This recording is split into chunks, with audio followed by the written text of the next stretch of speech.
we estimated that it was about 8 to 9 encounters worth per week if you extrapolate it nationally, that GPs are spending time on about 2.5 hours per GP per week on care that they're not being provided any remuneration for. They can't claim for that.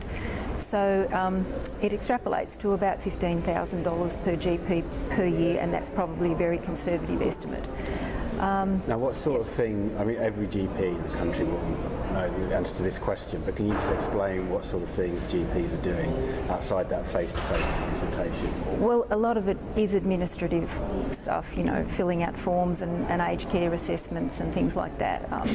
But certainly, and a lot of it is organising tests and talking about test results with patients, also talking to specialists and healthcare allied health providers, also arranging appointments with specialists and allied healthcare providers.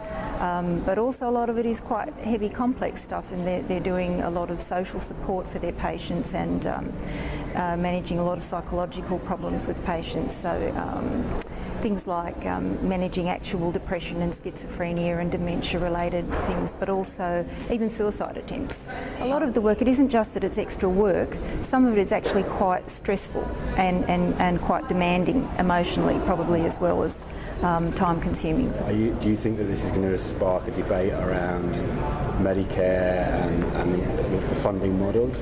Well, it would certainly give some evidence to, you know, on the basis for them to discuss that, because I expect a lot of GPs may find that the fee-for-service model isn't working very well for them.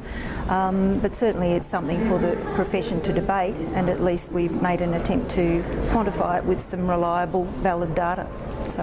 And would anyone start talking about salaries for GPs as a way of properly? They might.